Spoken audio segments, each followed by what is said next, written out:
बिस्मिल्लाहिर्रहमानिर्रहीम, अस्सलाम वालेकुम। आज मैंने सोचा कि ग्रेप्स वगैरह काट लेती हूँ क्योंकि विंटर आ रहा है और ग्रेप्स जो हैं पक कर सारे तो वो नीचे गिर रहे हैं, जिससे नीचे भी वो कीड़े वगैरह आके उनको खा रहे हैं। किचन में काम करने की बजाय आज मैंने बाहर गार्डन में थोड़ा सा काम करना है।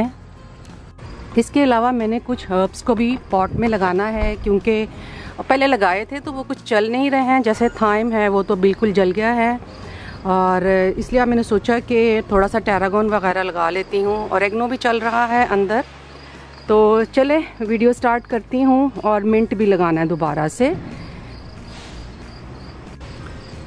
मैं आपको ग्रेप्स दिखाती हूँ, ये देख। मुझे पता था कि आज मैंने गार्डनिंग करनी है तो इसलिए कल मैंने 2 सालन वगैरह पका के रख लिए थे क्योंकि इसमें मुझे सारा दिन लग जाएगा। तो चलें अब मैं इनको काटती हूँ।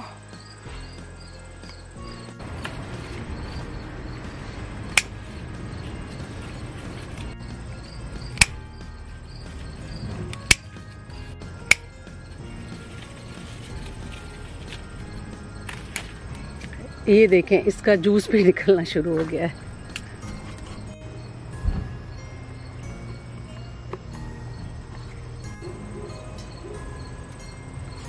ग्रेप्स काटने के बाद अब मैं पर्पल रफल बेसल का जो प्लांट है इसको ट्रिम करने लगी हूँ।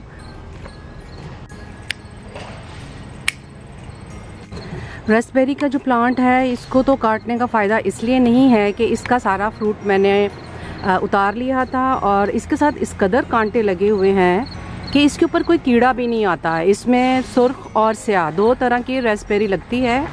इंशाल्लाह नेक्स्ट समर में अल्लाह ने चाहा तो मैं इसकी वीडियो भी बनाऊंगी। हर्ब्स और ग्रेप्स के साथ यहाँ पे एक जो दरख्त है वो प्रून्स का है और एक के ऊपर एप्पल्स लगे हुए हैं, लेकिन वो छोटे वाले एप्पल्स हैं, बिल्कुल मिनी वाले।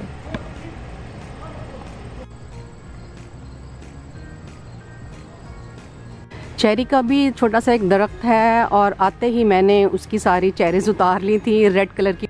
चिड़ियों को भगाने के लिए मैंने इसके ऊपर एक विंड चाइम लगा दी है और ये वाला एक लगाया हुआ है उनकी ही शक्ल, लेकिन वो फिर भी आती हैं। अब मैं टैरागोन, मिंट और थाइम को पॉट में लगाने लगी हूँ।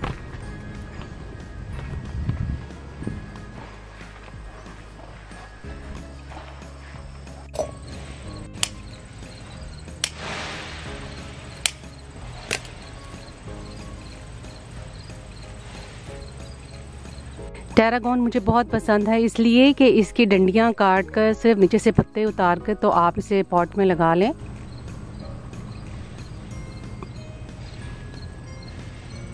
थाइम अब चल चुका है, मैंने इसकी 5-6 डंडियां लाकर तो लगाई थी।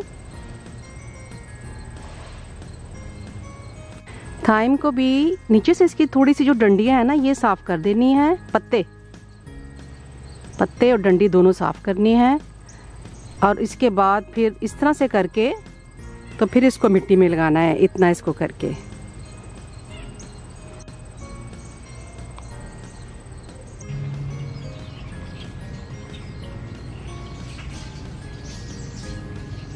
अब मैं मिंट लगाने लगी हूँ।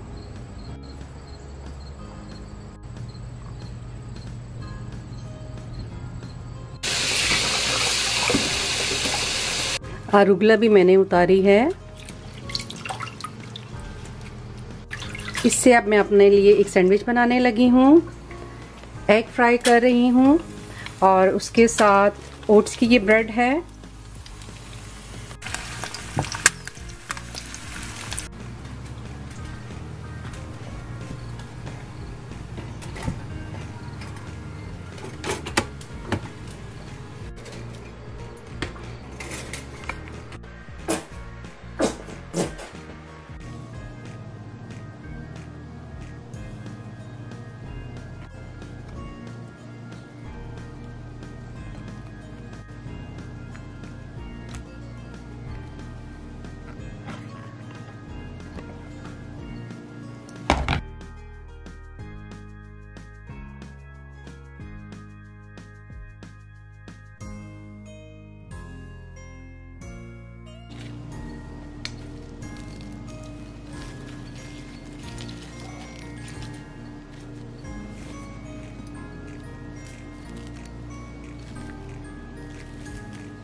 ग्रेप्स को धोकर स्ट्रेनर में डालकर इनका पानी निकाल दिया है। अब मैं इनको ड्राई करने के लिए रखने लगी हूँ।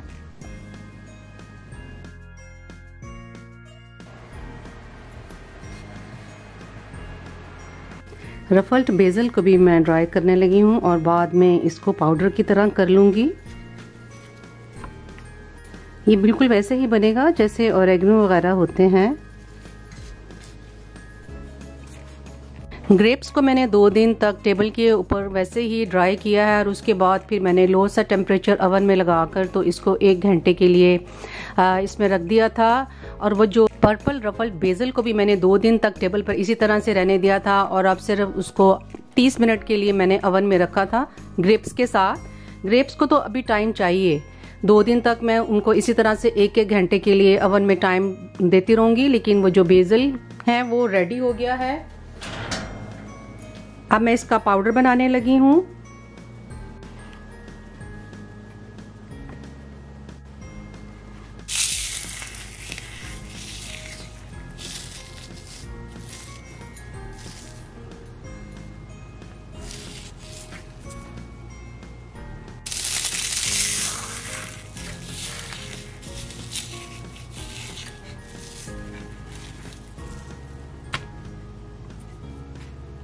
बिल्कुल इसी तरह से मैंने ऑरेगनो, रोज़मेरी, मिंट और थाइम को भी ड्राई करने के बाद उनका पाउडर बना के रखा है। इन सबको सैलड्स के ऊपर या पेस्टास वगैरह के ऊपर डालें तो इनका एक अपना ही अलग से मज़ा होता है। ये मिंट है, इसको माशाल्लाह तीसरा दिन है, ये माशाल्लाह सेट हो गया है। इसके ऊपर ये जो छोटे छोटे से फूल हैं ये असल में इसके बीज होते हैं। जब ये ड्राई हो जाता है तो इसको मिट्टी में डालें तो पुदीना निकल आता है।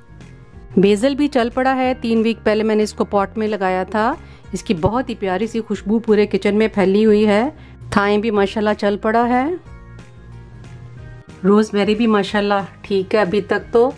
इसके साथ मैंने चाइव्स लगाए हुए हैं। ये एक बहुत ही ज़रूरी सी मुझे लगता है आइटम है। इसको आप फौरी तौर पर काट के तो ऑमलेट वगैरह बनाएं तो उसमें इसका बहुत अच्छा टेस्ट आता है।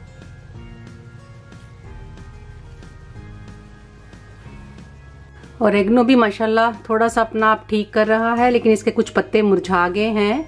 अल्लाह ने चाहा तो ये भी ठीक हो जाएगा इंशाल्लाह। अल्लाह का शुक्र है टैरागोन अब ठीक हो गया है। जब मैं इसे अंदर लाई थी तो 2 दिन तक ये बिल्कुल मुरझाया हुआ था। अब माशाल्लाह ये ठीक हो रहा है।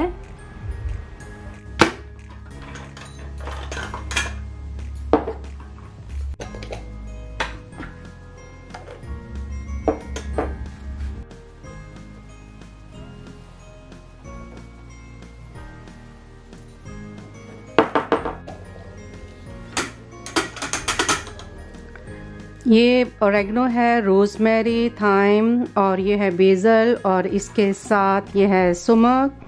इसके साथ नीचे दूसरे स्पाइसेस हैं।